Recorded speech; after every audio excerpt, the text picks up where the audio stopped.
Haleluya. Ini kerinduan kami pagi ini Tuhan. Kami rindu masuk dalam hadirat-Mu. Kuduskan kami, sucikan kami dengan darah-Mu Tuhan. Setiap kami pagi hari ini penuh sukacita menikmati Engkau pada pagi ini. Kami menyerahkan seluruh rangkaian ibadah ini Tuhan, dari permulaan pertengahan sampai tamatnya. Urapi kami, urapi hamba-Mu yang akan melayani, biar kami boleh menikmati kekuatan yang baru dari Tuhan pada pagi ini. Terima kasih Tuhan. Kalau ada kekuatan lain coba mengganggu kami untuk beribadah Tuhan, untuk kami duduk diam bersama dengan Engkau lewat menikmati firman-Mu pada pagi ini, kami tolak kekuatan itu Tuhan. Dalam nama Yesus, biarkan Roh Kudus yang mengambil alih pekerjaan dari awal sampai pada akhirnya. Kami mulaikan Tuhan ibadah pagi hari ini, dan kami habiskan hanya di dalam nama Bapa, Putra dan Roh Kudus, yaitu di dalam nama Tuhan Yesus. Setiap kita yang siap memuji Tuhan berkata, amin. Tangan buat Tuhan Yesus kita, amin. Silakan duduk Bapak Ibu. Masih pandemi, jadi coba lihat kiri kanannya, say hello dengan kalau senyuman gak kelihatan tapi rasanya pasti ada, amin. Coba senyumnya mana Pak Ganda? Dirasa sama saya, haleluya. Pak Anton juga ya, yang di atas juga, haleluya, haleluya. Ini kita sudah memasuki pertengahan tahun udah lewat ya. Kita berharap kondisi lebih aman, pandemi cepat selesai. Ternyata belum ya. Ya memang sudah digariskan seperti itu oleh firman Tuhan, amin.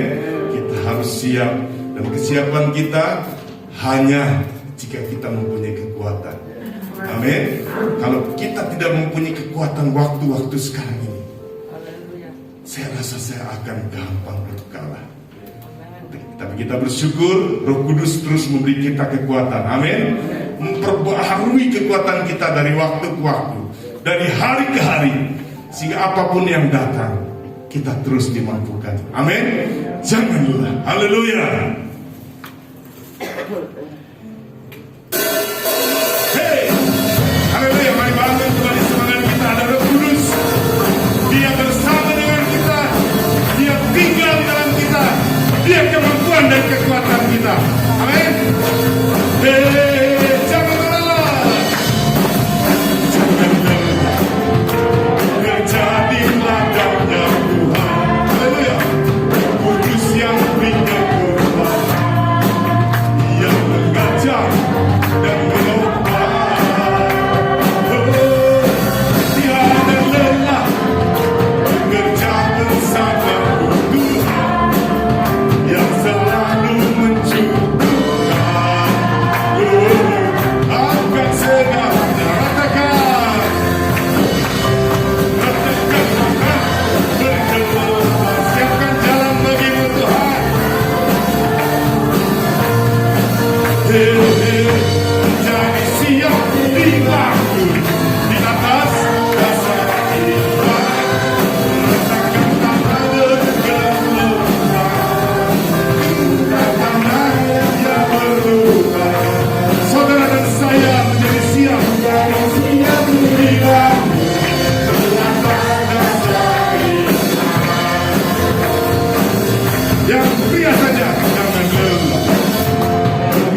kita imani terus. Amin.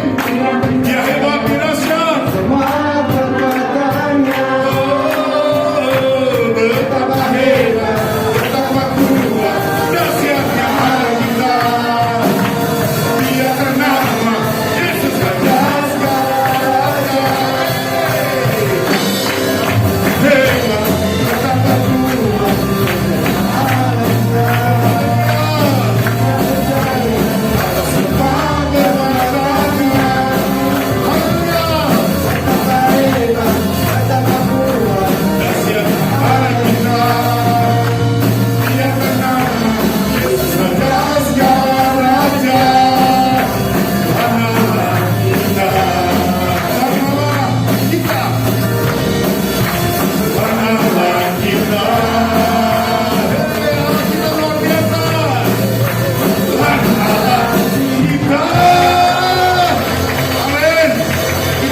Tinggal di dalam Tuhan agar kita terus memperoleh kekuatan.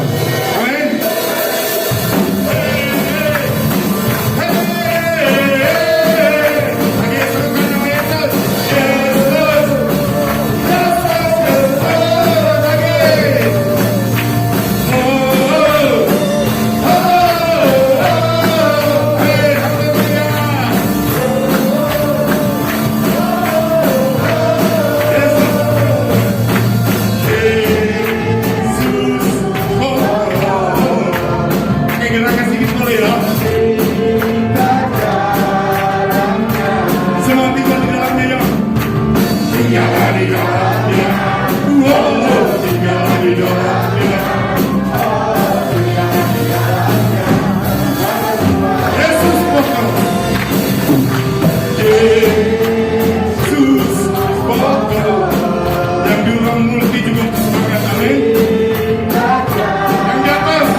Terima kasih Tuhan, kami boleh tinggal di dalam Engkau. Saat ini kami akan meletakkan persembahan kami. Kami bawa dengan ucapan syukur dalam nama Tuhan Yesus Kristus. Dan kita persembahan yang pertama dengan sungguh besar setiamu Tuhan. Tugas kolektan kami persilakan. Terima kasih Tuhan. Terima kasih Tuhan. Terima kasih Tuhan.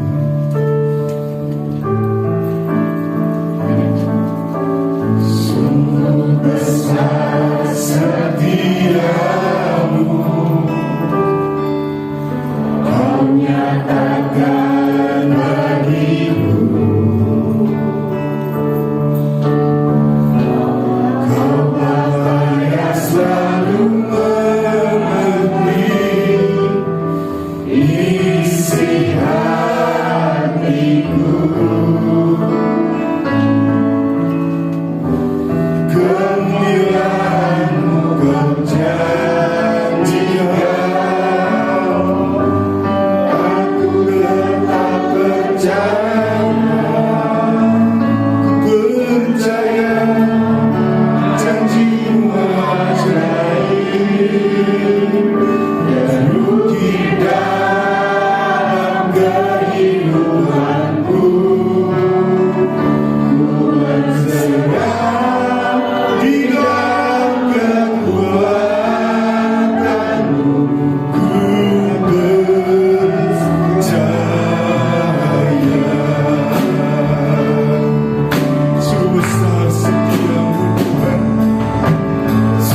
kami. Bukan kata orang kalau Engkau itu baik, tapi kami mau merasakan Engkau baik bagi setiap pribadi kami. Pagi hari ini lawatan Tuhan terjadi di tempat ini bagi setiap kami. Terima kasih Yesus. Terima kasih Yesus. Janji Tuhan, iya dan amin. Biarkan kami terus Tuhan Yesus. Hidup kami melekat kepadamu Tuhan, mengandalkan Tuhan di segalanya bagi setiap kehidupan kami, bagi setiap anak-anak kami. Terima kasih Tuhan, kami percaya pujian sudah menyenangkan hati. Pagi hari ini kami duduk diam di hadapan firman hamba-Mu yang persiapkan untuk menjadi seluruh berkat bagi kami. Tuhan Fidia, kuasai setiap hidupnya, diberi dia kuasa. Apa yang dia berkatakan itu semata-mata daripada Engkau. Terima kasih Tuhan Yesus. Pelayan-pelayan Tuhan sudah berbagi yang melayani Engkau pada pagi hari ini, memberkati dengan segala kelimpahan. Terima kasih Tuhan Yesus. Kuasa kegelapan dan coba-coba mengganggu konsentrasi kami. Pagi hari ini kami sepakat, kami katakan di dalam nama Yesus, berdasarkan Tuhan, kami akan duduk manusia mendengar kebenaran firman di dalam nama Tuhan Yesus. Haleluya. Amin. Puji Tuhan, silakan duduk Bapak Ibu. Waktu dan tempat kami kembali kepada Bapak Gembala.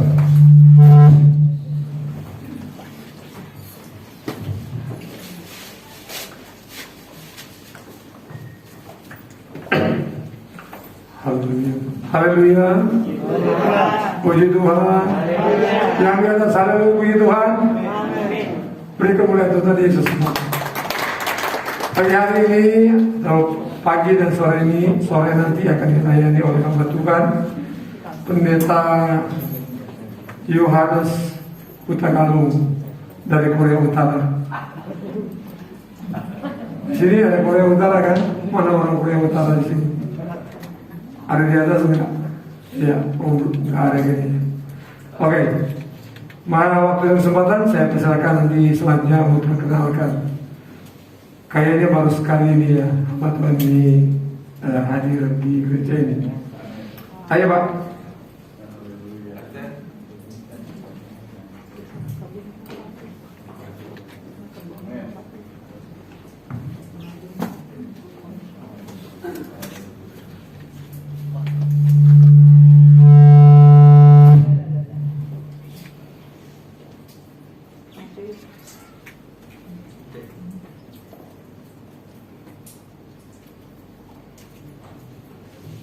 Haleluya, saudara-saudara. Saya sangat menikmati hadirat Tuhan dalam pujian penyembahan yang sangat dipersiapkan banget ya. Lama saya mengenal almarhum Bapak Gembala, Bapak Pendeta Ernest Killing, saudara-saudara, selaku hamba Tuhan yang merintis di Bekasi ya. Beliau tuh memorable banget. Dalam artian bahwa kepemimpinan beliau sebagai seorang yang berdoa, seorang yang memegang idealisme dalam soal karakter kepemimpinan. Jadi yang beliau jual itu sebetulnya adalah kehadiran Kristus yang ada dalam hidup beliau itu, supaya dapat teradaptasi kepada para hamba Tuhan juga. Buat kami yang baru lulusan sekolah Alkitab dan selesai praktek, saudara-saudara, kami cuma punya idealisme. Sebabnya sekolah Alkitab tidak memberikan kami gelar, tidak STH, MTH dan lain sebagainya. Yang ada cuma bagaimana kita mengejar perkenanan Tuhan, dan ketika kita diutus di ladang Tuhan, kita dapat menghasilkan jiwa-jiwa bagi kerajaan, dan itu dipunyai oleh hambanya Om Gil.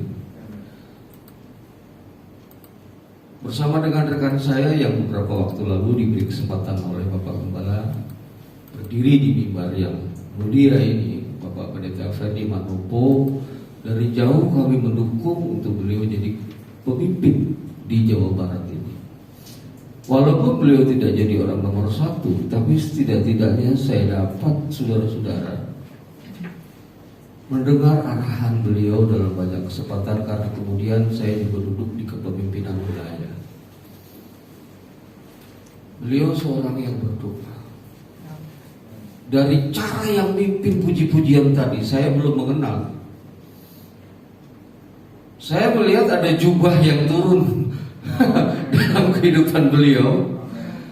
Dari cara saudara menyembah Tuhan, ketika Anda berkata, "Aku percaya," kata-kata itu diketahui oleh banyak orang karena lagu-lagu itu umum. Tapi hati yang terangkat, saya melihat betapa kehidupan doa yang almarhum wariskan kepada jemaat Tuhan, saya lihat begitu hidup, saudara-saudara. Mari kita beri tepuk tangan buat anugerah yang luar biasa ini. Dan saya sampai sore kemarin, saudara, saya dapati baik Bapak Gembala, Ibu Gembala, ya, Tante, Ibu Kiling, saudara-saudara, saya lihat ada fotokopi dari keramahan beliau, dari cara beliau berkomunikasi, dari ramahnya. Saya bukan mengangkat-angkat, saudara-saudara. Andai kata misalnya saya tidak dekat dengan Om Kiling, saya juga merasakan bahwa begitu kuatnya beliau membagi hidup kepada putra-putrinya, ya, kepada Bapak Gembala dan kepada Ibu Gembala, kepada jemaat Tuhan. Itulah anugerah yang besar. Saya bisa merasakan, ya, setelah sekian lama, saudara-saudara, saya ingin bertemu dengan Bapak Gembala yang kami hormati. Akhirnya tercapai juga melalui komunitas yang namanya YL. Walaupun kami gak menang, tapi saya dapati keramahan beliau, suami istri, saudara-saudara, ya. Saya dapati juga bagaimana sebenarnya Om Kiling itu, saudara-saudara, almarhum, beliau tuh bapak banget gitu. Jadi baik hamba Tuhan yang muda, baik hamba Tuhan yang baru melangkah di ladang baru, saudara-saudara, beliau tuh welcome banget. Beliau gak memandang kestrataan, status sosial dan lain sebagainya, tidak memandang level gitu ya. Jadi mari gitu. Dan buat kita yang muda, saudara-saudara, welcome-nya itu, saudara, emas jadinya, berharga banget gitu. Sebab gak mudah merintis ladang baru itu, saudara-saudara, gak mudah. Apalagi Bekasi, saya kira di banyak tempat juga tidak mudah. Tapi kemudian ada orang tua yang berkata, ayo, mari badekan. Karena beliau punya dialek itu menadanya kental ya. Mari, saudara-saudara. Dan saya merasakan bagaimana Tuhan itu akhirnya saya dapati bahwa memang apa yang beliau tempuh harus kami tempuh juga, yakni mengejar perkenanan Tuhan, membangun kehidupan doa, berpuasa, dekat dengan Tuhan, jangan jauh dari hadirat Tuhan. Sebab sebenarnya pekerjaan ini proyeknya Tuhan, bukan bisa-bisanya kita, bukan pinter-pinternya kita, saudara-saudara yang dikasih Tuhan. Kemudian kemurahan Tuhan, saya beroleh kesempatan untuk menyelesaikan S1, menyelesaikan S2. Akhirnya juga kemurahan Tuhan, saya dapat kesempatan untuk mengajar mahasiswa S1, saudara-saudara. Tapi pokok dari sebuah langkah awal gak boleh kehilangan, yakni saudara-saudara mengejar Tuhan dan kehadirannya, yakni bagaimana hidup seperti pokok anggur dan kita caranya supaya dapat berbuah lebat. Jangan jauh dari pokoknya, katakan amin. Kalau saya suaranya keras, kecilin aja ya saudara-saudara volumenya. Saya orang Batak, saudara-saudara, jadi suaranya agak keras ya. Orang Batak itu 5 P. P yang pertama, orang Batak itu penyanyi. Di mana-mana orang Batak penyanyi. Betul ya? Ada Benny Panjaitan, ada Charles Tagalog ya. Belum lagi vokal grup Batak. Dia lapor tuh aja orang Batak jago nyanyinya. Tingkat dewa lah. Tengah-tengah malam di Lampung tuh nyanyinya suaranya berisik gitu. Kayak yang kedua, orang Batak tuh pengacara. Di mana-mana orang Batak pengacara, betul ya? Ruth Sitompul, Fatma Sitompul ya. Siapa lagi tuh di Kopi Jodi? Sampai ya. Kayak yang ketiga, orang Batak itu pemain catur. Orang Batak jago pemain catur. Dia tahan mikirin kayu. Dia tahan. Ya, orang Batak. Asal kopinya lancar aja dia bisa sampai sore. Kapan dia berhenti? Kalau istrinya pulang, istrinya datang. Istrinya datang dong. Seharian main catur, saudara-saudara, anak istrinya nggak dipikirin. Yang keempat, orang Batak itu penambal ban. Baturannya orang Batak. Dan boleh kompresornya itu orang Batak, misalnya tarik begitu, rokoknya dia gigit. Orang Batak. Bandar tambal ban orang Batak. Jualan angin dia. Betul ya? Kadang-kadang asistennya yang luar biasa istrinya juga bisa. Orang Batak, perantau. Yang kelima, orang Batak itu saudara-saudara pendeta. Batak pendeta. Kalau mau ditambahin yang keenam, orang Batak itu preman. Preman Batak. Yang pegang terminal, ya, yang pegang angkot Batak.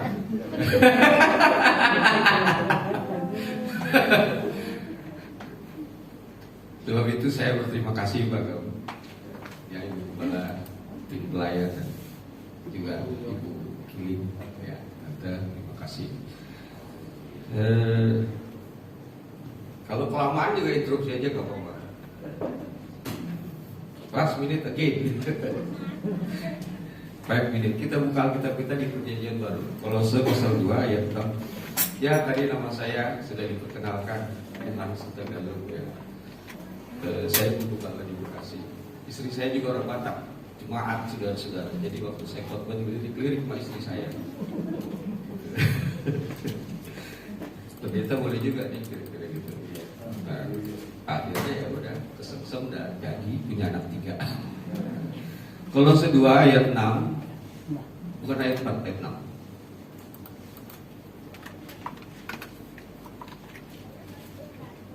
Ayat 6.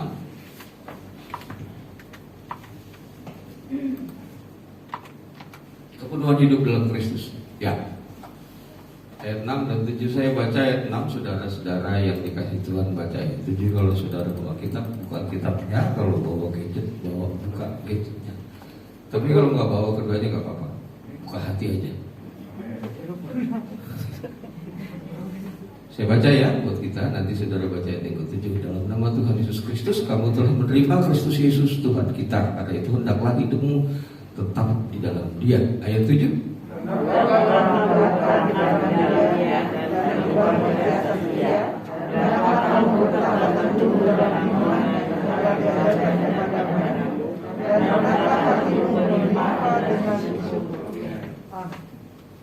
Bagian ini Paulus mengingatkan bahwa kamu diselamatkan pada saat kamu menerima Yesus Kristus sebagai Tuhan secara pribadi. Kapan kita diselamatkan? Kita diselamatkan bukan gara-gara kita datang ke gereja, bukan. Orang datang ke gereja belum tentu selamat, saudara-saudara. Belum tentu.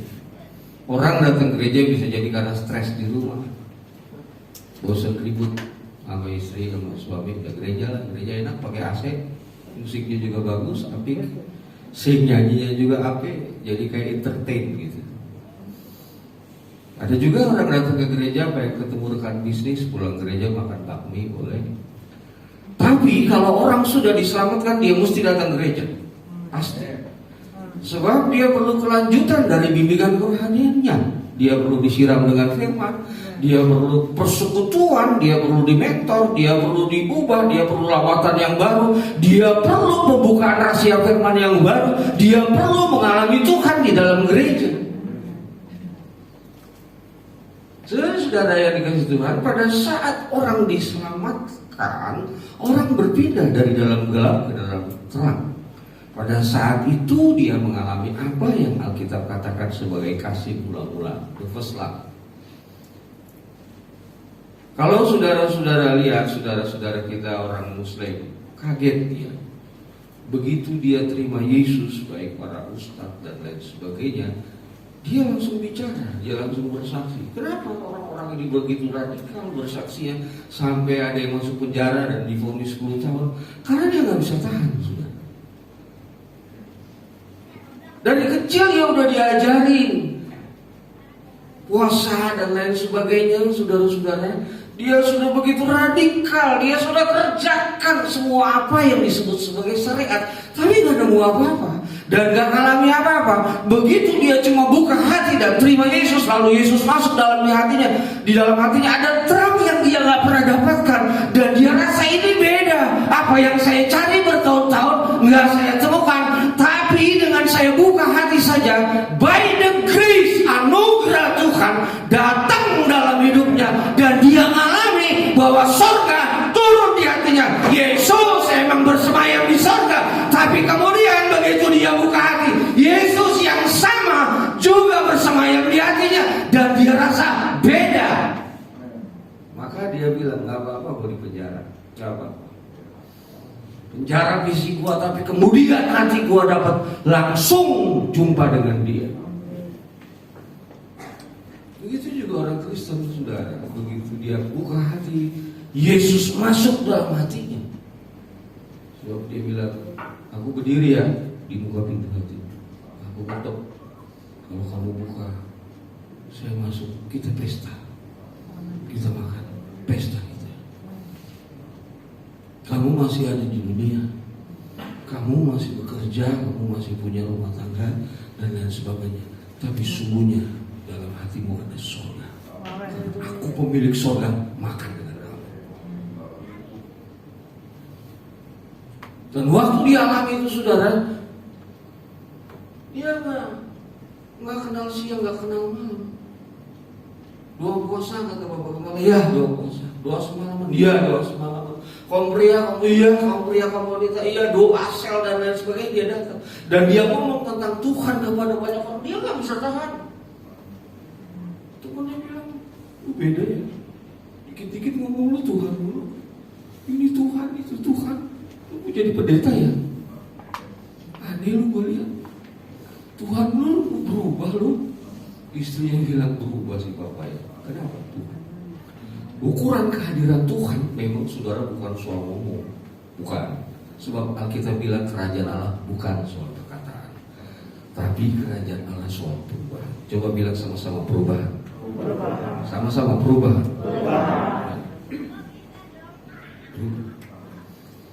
Bahwa Tuhan menguasai seluruh ruang dalam hidupnya, itulah perubahan.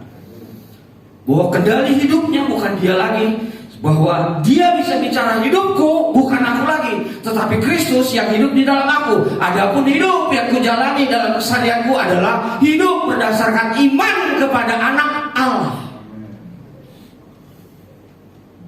Sampai di sini nggak ada persoalan. Persoalannya adalah ketika kita berkata, hendaklah engkau tetap di dalam Dia. Sebab begitu banyak orang menyala-nyala di depannya, dari stafnya, selanjutnya ke tengah,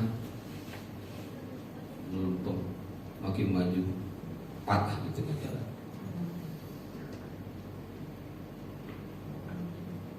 Coba bilang sama-sama saya, hari ini saya kuat. Bilang sama-sama yang atas juga, hari ini saya kuat. Hari ini saya kuat. Semua tuh ibu-ibu tuh dominan. Dari mana Mak? Dari pasar. Semua barang-barang naik. Semuanya naik, telur naik, cabai naik. Besok masih belanja jangan segitu lagi ya.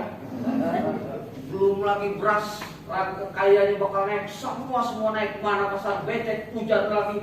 Begitu gua lihat tukang babi mulutnya monyong lagi. Bapaknya cuma nanya satu, berkata dari mana entah. Jawabannya satu gudang. Kenapa dia begitu? Karena dia cinta rumah tangganya. Coba bilang sama-sama, hari ini saya kuat. Hari ini saya kuat. Belum tentu besok.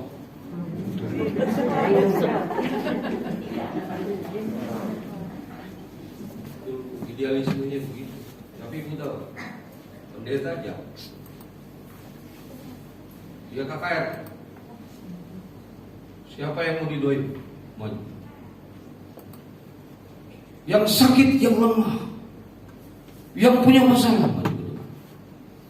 Begitu masuk, maju ke depan, saudara-saudara. Pendeta tuh pakai tangan. Tuhan jamah, bahkan ada yang rebah, hebat tuh. Cuma bermain Roh Kudus kerja ya. Selesai KKR, biasa diajak makan panitia. Turun ke basement, ambil mobil, keluar.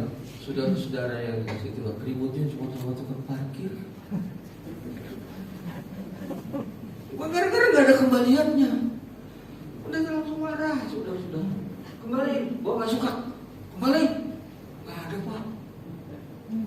ada recehan saya. Bukan soal nggak adanya, tapi kamu ngomongnya ya saya nggak suka. 10.000 kembaliannya mestinya 5.000, tapi karena nggak ada tukang parkir cuma ngasih 2.000, kurang 3.000. Kan pendeta dapat PK, lepas saja. 10.000 kasih tukang parkir, malam itu kalau dilepas juga nggak bakal kaya tukang parkir, dan pendeta juga nggak bakal miskin. Cuman karena gagahnya ini tadi dia dahsyat, dia pengen tukang parkir juga begini-begini, dia pengen tukang parkir, mengakui kedahsyatan tuh pendeta, saudara-saudara. Dan dia kayaknya tukang parkir kurang mengakui ya. Dia marah. Saya tanya sama saudara-saudara, pendeta ribut sama tukang parkir, kalau pendetanya menang kira-kira bodoh apa pintar?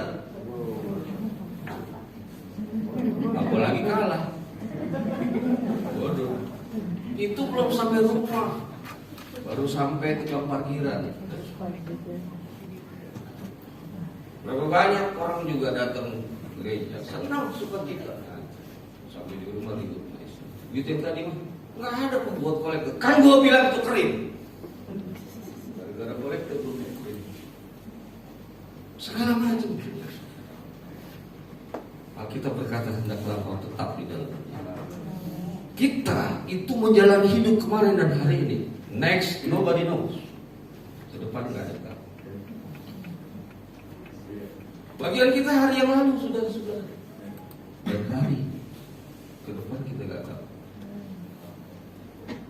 Semalam kami cerita bagaimana Bapak Gembala masih sehat sampai jam 10 malam. Bapak Gembala masih sehat. Betul ya? Tapi ketika jam 12 itu kan panggil jadi jemaatnya. Loh Om, katanya sehat. Om giling. Cara Tuhan yang mulia, dengan cara yang mulia memanggil orang-orang yang mulia. Gak pakai ribet. Hidup nobody knows what the next happen. Kita nggak tahu apa yang terjadi. Dan Alkitab berkata hendak engkau tetap di dalamnya. Itu persoalan. Dari sekian banyak pemimpin yang terdapat dalam kitab suci kita, dari mulai perjanjian lama sampai perjanjian baru, begitu banyak orang yang bernyala-nyala di depannya, mengawali garis startnya, ketika dikibarkan bendera start, ketika starter meletuskan pistol sebagai tanda start, dimulai perjalanan kekristenan, perjalanan kepercayaannya kepada Tuhan. Tetapi saudara-saudara, begitu menyala-nyalanya pun nggak jaminan bahwa di tengah jalan dia terus makin menyala sampai kepada happy ending dan finishing well, terus menyala. Salomo saja, seorang yang bukan main menurut Alkitab, katakan sebelum dan sesudah dia tidak ada raja seperti dia. Tidak. Dalam soal kemegahannya, dalam soal hikmatnya, dalam soal protokoler, saudara-saudara, dalam soal kostumnya, dalam soal kemewahannya, dalam segala hal Salomo tidak ada kurangnya. Bahkan Tuhan nyata bertanya, Salomo mau apa?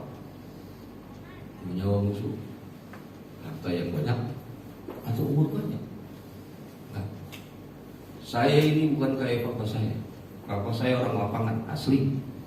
Dia berhadapan sama Goliat, berhadapan sama singa, sama beruang. Dia berhadapan sama ratusan ribuan orang Filistin. Saya enggak. Saya anak manisnya mama.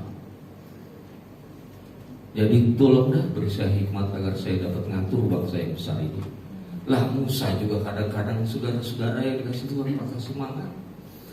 Musa itu jenderal di Mesir, seorang yang dididik dengan segala hikmat Mesir, sering nyerah. Sekarang saya masih muda, kasih saya hikmat. Oh bagus, kamu punya mau, nih saya kasih hikmat plus bonus segala yang kamu gak minta saya kasih. Istana yang megah, bahkan Salomo mendirikan rumah Allah yang Daud sendiri pengen bangun, nggak dikasih seperti itu. Salomo yang bangun. Saudara-saudara yang dikasih Tuhan, waktu Salomo naik tinggi, semua raja-raja di sekelilingnya, saudara, datang hanya untuk mendengarkan hikmat Salomo. Ada seorang ratu dari negeri Seba datang, dan sesudah dia lihat bagaimana cara Salomo makan, Salomo mimpin, Salomo ngatur, saudara-saudara, lalu dia bilang, saya mendengar cerita tentang kau di negeriku, di Afrika. Tapi kemudian Dari fakta yang saya lihat, setengah dari apa yang saya dengar itu nggak diceritain. Bapak Ibu Saudara yang kasih Tuhan, waktu Salomo naik ke laut, hatinya ikut naik. Persoalannya besar. Yang membuat orang tidak tetap itu bukan setan, hati. Ngapain? Dia ambil istri. Istrinya 700, gundiknya 300, banyak kan? Kamu wanita 1000, saudara-saudara kan gak muat di gereja. Ya, kebaktian kaum wanita 1000 orang.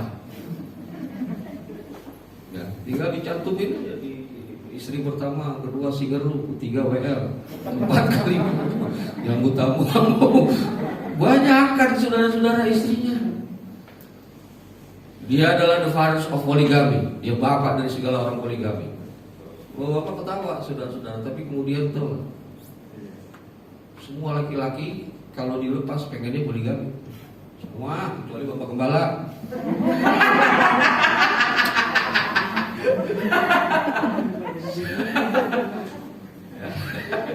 Semua saudara-saudara. Ibu-ibu ada ngeliatin saya, laki gua enggak om.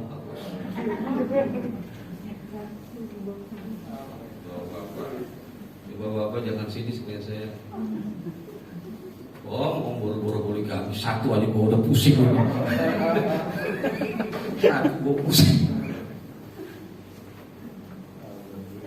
Ya tapi Pak, bagaimanapun cerewetnya itu dia karena sayang. Dia cinta, dia ekspresi kasih sayang gitu. Tapi yang lembut tuh Pak, dulu waktu pacaran Pak. Ya, saudara-saudara, 1000 istri. Dan dari istri-istri itu terdapat orang-orang kafir yang menyembah berhala. Tuhan bilang jangan. Ya. Jangan ngambil istri di luar orang Israel. Dia seleranya tinggi. Don Juan juga dia sudah. Ya, sendal playboy cap sendal. Bukan sendal cap playboy. Dari istri-istri itu nyeret dia ke rumah berhala. Ngerengek, wah ya dong Pak. Saya ya jangan main-main ya. Papa saya itu Daud, dia menulis Mazmur yang paling agung di segala abad, di segala peradaban manusia. Mazmur 23 itu, Tuhan adalah gembalaku, aku tidak kekurangan apa. Di bawahnya aku kepada rumput hijau dan matahari yang tenang. Itu Mazmur yang paling agung, Bapak saya yang tulis. Jangan coba-coba seret saya ke berhala ya, pertamanya. Tapi lama-lama karena merengek-merengek terus akhirnya selalu mengatakan rontok iman, dia tidak tetap. Ya udah, saya antar aja ya, saya nggak masuk ya. Ya udah. Begitu kelar nyembah berhala istrinya bilang, Pak, pendeta gua nanya, emangnya ibu janda ya? Kok nggak pernah diantar sama suaminya? Suami itu di luar, ajak. Masuk suaminya, selalu mau ikut, duduk di belakang. Suruh tepuk tangannya di bawah kursi barangkali. Lumayan daripada dia masukin rokok di kantong. Wah ikut dong Pak, Salomo ikut. Lama-lama Salomo juga ikut mendirikan rumah-rumah berhala. Baik untuk dewa Kamos, sesembahan orang Moab, dewa Asitoret, sesembahan bangsa kafir lainnya. Salomo membangun rumah berhala, saudara-saudara. Sampai hari mati Salomo, status Salomo sebagai penyembah berhala, dia tidak tetap di dalamnya. Bapak Ibu Saudara yang dikasihi Tuhan, begitu banyak para pemimpin-pemimpin ternama di Alkitab ini, cuma 30% yang bisa mengakhiri sampai kepada garis akhir dengan finishing well. Tadi itu pemimpin pujian bilang di depan kita akan ada masa yang tidak gampang, masa yang tidak gampang untuk kita bisa lewat. Makanya Alkitab berkata, hendaklah engkau tetap di dalam Dia.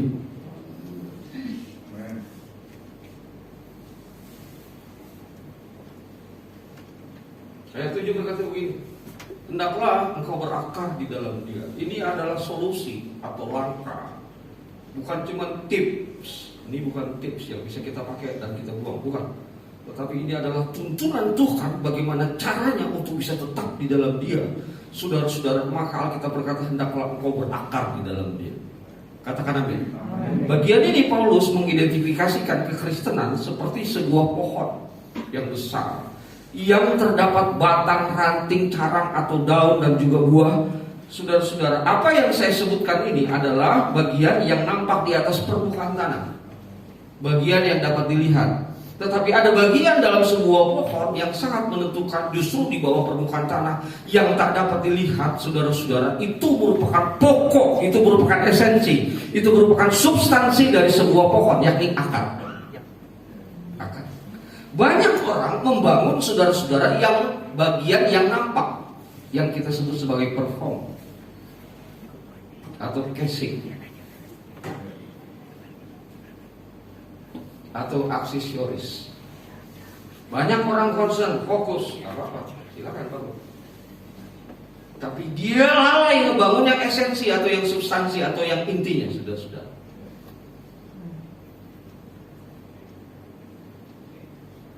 Saya pernah kursus bahasa Inggris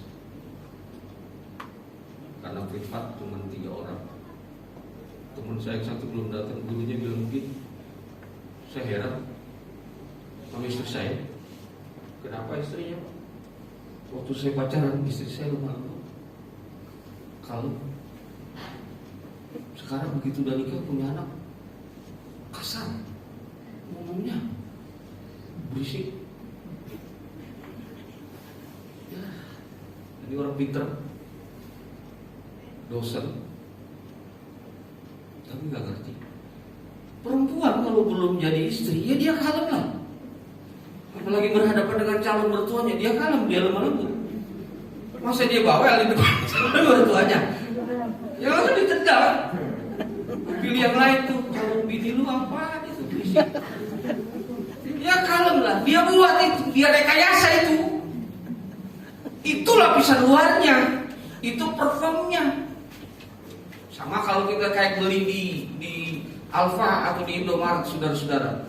Belilah barang, semua kemasannya bagus, tapi tahu nggak sebuah susu ultra dalamnya belatung?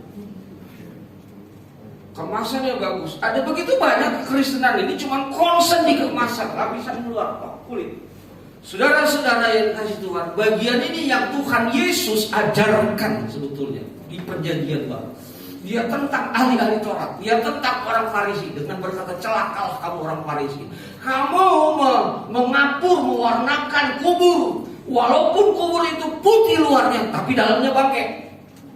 Kamu berpakaian jubah-jubah yang panjang dan berdoa di tikungan-tikungan dengan doa-doa yang panjang supaya memukau orang, tetapi sesungguhnya kamu rampas harta orang miskin, anak yatim dan janda. Ketika kekristenan kita concern di kulitnya saja, saudara-saudara, performnya saja, aksesorisnya, ketahuilah bahwa sebetulnya kekristenan yang kita jalani adalah kekristenan agamawi. Semua agama cuma sampai level kulit, semua.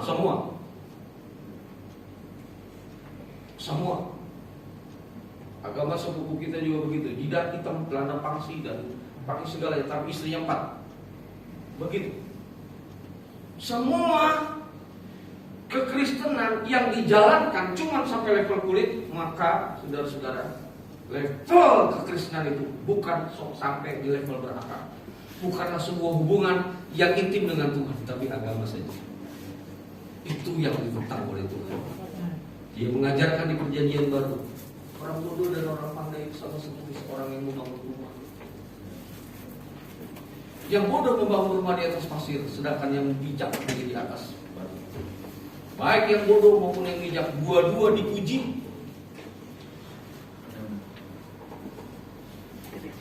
Diuji dengan hujan, atapnya yang diuji. Diuji dengan angin, dindingnya yang diuji. Diuji dengan banjir, diuji pondasinya.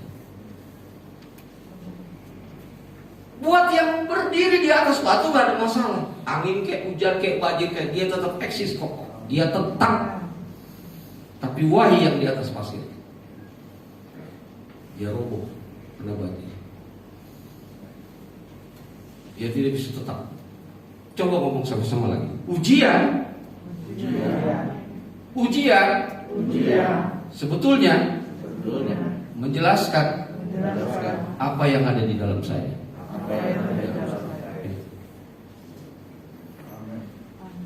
Kalau yang di dalam kita batu, kalau yang di dalam kita fondasi, saudara-saudara, itu betul, fondasinya, akarnya betul, dia tetap kokoh. Bangunan ini, saudara-saudara, ini fondasinya mesti kuat. Makin tinggi bangunan, makin kuat. Saya juga percaya bahwa di Cirebon ini pasti ada apartemen. Sebelum apartemen dibangun, saudara-saudara, ada kontraktor yang khusus menggali fondasi. Makin tinggi bangunannya, makin dalam fondasi. Salah di fondasi, salah di akar, salah semua ke atasnya. Pasir aja masalah, saudara-saudara. Apalagi kalau dibuat dari ongol-ongol fondasinya. Kita ketawa, tapi tahu kan, saudara-saudara? Wah, cuma gara-gara nakal, namanya nggak disebut, dia tersinggung. Cuma gara-gara nggak disalamin. Bapak Gembala, Ibu Gembala, kalau nyalamin, pokoknya face to face. Ya tante ya, hari Senin ya, jangan lupa ya. Tiba-tiba ada yang nyalamin, masih nyalamin, masih ngomong sama tante. Hari Kamis juga ya tante ya. Om, mentang-mentang orang kaya disalamin. Rama, giliran saya mentang-mentang bau minyak jelantah.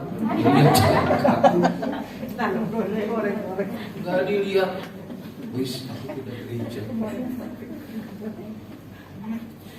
Iya. Itu bukan soal disalamin atau enggak, bukan soal namanya disebut atau enggak karena telah beri persembahan, itu soal akarnya, fondasinya dari ongol-ongol. Akarnya. Kalau orang punya fondasi berakar yang kokoh, saya cuma disalamin begitu, gak masalah. Toh saya datang ke gereja bukan setor muka buat Bapak Gembala. Saya ingin ketemu Tuhan dan saya ngalami Tuhan. Saya dengar firman Tuhan. Saya ngalami zaman yang baru. Urapannya nyampe ke hati saya. Katakan amin.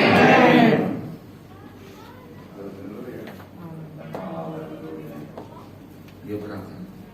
Itu inti kerja, isi pengajaran Yesus di perjanjian baru. Sama seperti ketika dia mengajarkan, adalah kerajaan surga seperti seorang penabur yang menaburkan benih. Ada yang jatuh di tanah, di pinggir jalan, di semak belukar, di batu-batu dan tanah baik. Karena kekristenan itu, coba bilang sama-sama lagi. Oh, ngomong mulu kita, ya. Ya, jadi nggak usah capek, jadi ngomong aja sebagai memorable. Jadi kekristenan itu cuma 3 orang semua. Jadi kekristenan itu adalah hubungan. Hubungan saya dengan pribadi Tuhan. Bukan agama. Kristus nggak pernah ngajarin agama. Hubungan. Hendaklah kau berakar di dalam dia. Dalam Ayub pasal 29 ayat 19.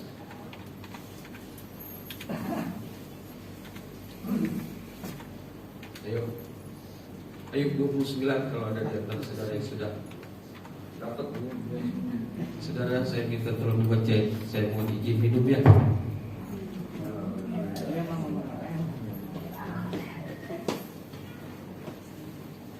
Silakan. Ada yang dapat? Ayub 29, silakan Pak. Pasal 29 ayat 19. Iya. Akarku mencapai air dan embun bermalam di atas ranting-rantingku. Terima kasih Pak. Yang ngomong ini adalah Ayub, saudara-saudara. Dia bilang akarnya mencapai air. Saudara, kita sering dengar bukan bagaimana Ayub punya masalah dan usaha, bencana dalam hidup. Cuma gara-gara saudara-saudara di surga setan ngomong. Tuhan dulu bicara, Ayub itu kau lihat setan, dia saleh, benar dan takut akan aku. Setan dia ngotot, saudara. Setan bilang, ya dia terang saleh, benar, takut engkau karena dia kau berkati, kau jagai. Ada protected, ada pagar perlindungan di sekeliling. Baik melindungi rumah tangganya, melindungi hartanya, melindungi kesehatannya. Saudara-saudara yang dikasih Tuhan, apa yang menyebabkan kita dapat duduk dengan nyaman, bersekutu dengan sesama anak Tuhan di rumah Tuhan? Karena pagar perlindungan. Kita nggak bisa lihat dengan mata, jasmani kita, tapi setan dia.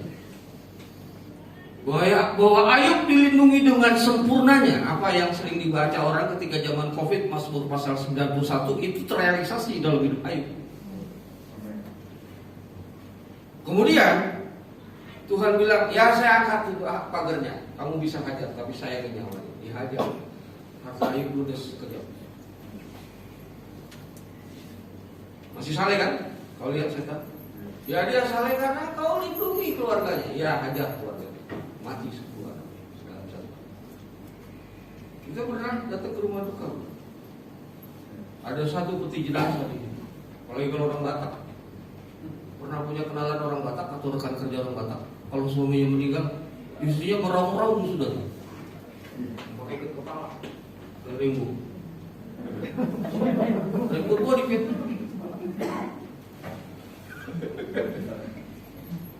Polisi lo meninggal di Jambi kena ketembak rame. Emaknya kan meraung-raung. Begitu Batak cara berduka. Saudara bisa bayangin kalau dalam rumah Ayub itu peti patinya 10 jejer. Anak agama. Orang Jakarta bilang gua kagak mati berdiri aja udah cakep gua. Gua bisa gila pada sini begini. 10 mau nangisin yang mana? Tuhan bilang sama setan, dia masih sama. Ya dia saleh karena dia masih sehat. Coba angkat pagar perlindungan yang ketiga. Rupanya Tuhan pagari kesehatan Ayub. Ya kan, dihajar. Ada borok dari ujung kepala sampai ujung kaki. Ayub robek bajunya, duduk di atas kuda. Dia garuk karena gatalnya nggak keturunan. Bukan pakai kuku lagi, pakai beling, pakai tembikar, darah. Invalid dia, bangkrut dia. Saudara-saudara yang dikasih Tuhan, belum sampai di situ. Pukulan terakhir istrinya mau mati lupa. Kutuki Allah, mati lu, boleh dijanda sekalian. Mati aja. Kita laki-laki, kayaknya kita kuat kan. Tapi kalau begitu istri kita yang ngecam kita, lemah. Di Bekasi saudara-saudara ada polisi. Istrinya itu tentara, pangkatnya 5 menit lagi siap. Enggak apa, memang harus begitu gereja. Itu tentara, saudara-saudara. Cuman gara-gara istrinya bilang, dulu polisi apa? Satpol PP loh. Nembak kaki kena jidat tuh. Tuh diambil tembakan, ditembak istrinya. Kepalanya, enggak, tembak kepala kok yang kena. Suami itu nggak tahan kalau dikecilin guys. Dan Ayub saudara-saudara disuruh mati guys. Tapi kitab Ayub berkata, dalam semuanya Ayub tidak berbuat dosa. Tuhan yang memberi, Tuhan yang mengambil. Terpujilah nama Tuhan. Dengan telanjang aku keluar dari kandungan ibuku, telanjang juga pulang ke surga. Kenapa dia bisa tidak berdosa? Karena akarnya mencapai air. Akar yang bagus adalah akar yang mencapai air. Akar yang dalam, saudara-saudara, jangan cetek. Air dalam Alkitab itu bicara Roh Kudus. Dan fungsi akar adalah menyerap air, saudara-saudara, lalu mendistribusikan ke batang, ke carang, sampai akhirnya ke ranting dan ranting menjadi buah. Bohong kalau saudara-saudara diajarin berbuah tanpa fokus kepada akarnya. Dia tidak tumbang. Mungkin badai yang menerpa Ayub itu, saudara-saudara, keras dan membuat dia miring. Anaknya mati makin miring. Borok ada pada tubuhnya semakin miring. Istrinya menghantam dia dengan kata-kata kejam, makin miring. Tapi begitu badai berlalu, dia tegak kembali. Jadi kalau kita bicara tentang kitab Ayub, tentang masalah, tentang musibah yang menerpa Ayub, yang menimpa Ayub, saudara, itu baru setengah dari kebenaran. Kebenaran yang berikutnya, kitab Ayub pasal 42, dia dipulihkan. Semua yang pernah ada dalam kitab Ayub kembalikan Tuhan. Anak-anak, hartanya. Anaknya bernama Yemima, Kesia, Karen Habuk, merupakan wanita-wanita yang tercantik di benua timur kota Alkitab. Dia dipulihkan bagaikan embun yang bermalam. Embun yang bermalam itu bicara restorasi. Kenapa disebut bermalam? Alkitab ingin cerita awet nanti kemudian. sampai kamu akan sembuh dari luka-luka yang pernah kamu alami. Tetapi jika kita tidak berakar dan tumbang, tidak ada cerita embun. Hari ini Tuhan hadir di sini. Ada embun yang akan turun dalam hidup kita ketika kita terikat dengan Tuhan, mencapai akar, dan lalu kita masuk ke dalam mata air, diikat dengan cinta. Apa yang menyatukan kita dengan pribadi Tuhan, dengan pribadi Roh Kudus? Cinta. Tuhan kiranya berkati kita. Pak, mohon izin memimpin penyembahan boleh? Kita renungkan firman Tuhan. Saya ingin kita menyembah Tuhan. Saya merasa Tuhan hadir di sini. Saya ingin membawa kehadiran Tuhan yang saya rasakan di sini kembali ke pelayanan saya. Sekalian begitu berkualitasnya kebenaran Tuhan di tempat ini. Apa yang ditabur bertahun-tahun oleh almarhum dulu, lalu dilanjutkan oleh Bapak Gembala, Ibu Gembala. Pengalaman itu terus hidup saya rasa. Hadirat Tuhan begitu nyata. Kiara lama syikara nama. Haleluya. Oh haleluya. Syikara nama rakatakunya. Haleluya.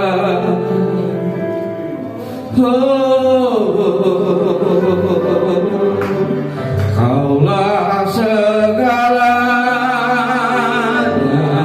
di dalam hidupku. Di dalam hidup kerajaanmu,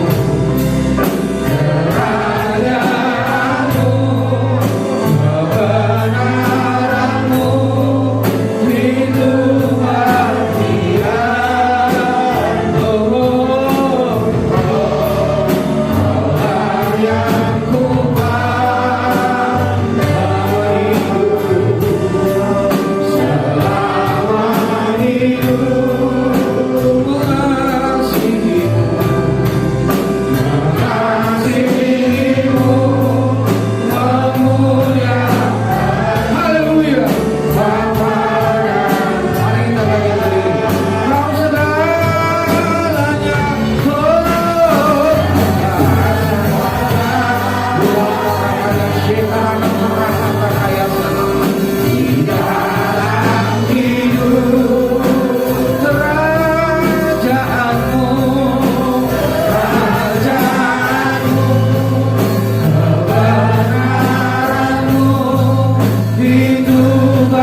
itu kehadiran Tuhan yang bagaikan air menyirami setiap tanah hati kita pagi ini.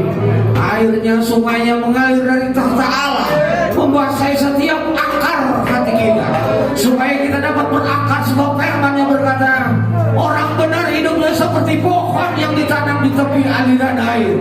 Dia selalu berbuah musimnya, selalu hijau daunnya, dan apa saja, kata Mazmur, diperbuatnya berhasil. Jika Anda merindukan Tuhan yang lebih lagi, Anda boleh mengangkat tangan dua-dua, dan saya akan berdoa agar di hati Anda ada sungai yang mengalir, membasahi hati kita. Allah segala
Haleluya. Dengan tim pelayanan biar mereka diairi Tuhan lebih lagi.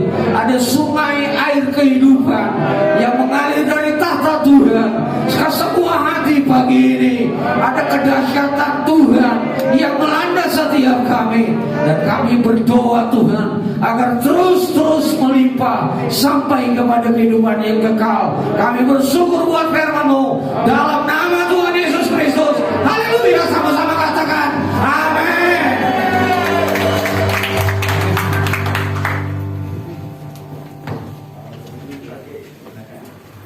Pemeliharaan dan pertolongan Tuhan. Terima kasih Bapa. Terpuji-pujilah nama-Mu. Kami akan akhiri seluruh rangkaian ibadah pada pagi hari ini Tuhan. Kami akan kembali ke rumah, sertai kami tibakan dengan segala selamat. Dalam nama Yesus kami sudah berdoa dan bersyukur. Sidang jemaat Tuhan yang dikasih Tuhan, terimalah dan bawalah pulang berkat damai sejahtera dari Allah Bapa, cinta kasih dari Tuhan Yesus Kristus, serta persekutuan, penghiburan, kekuatan dari Roh Kudus memimpin menyertai kita semua mulai pagi hari ini sampai Maranatha Tuhan datang kali yang kedua. Dalam nama Tuhan Yesus, setiap kita yang sudah diberkati berkata amin. Memandang wajah-Mu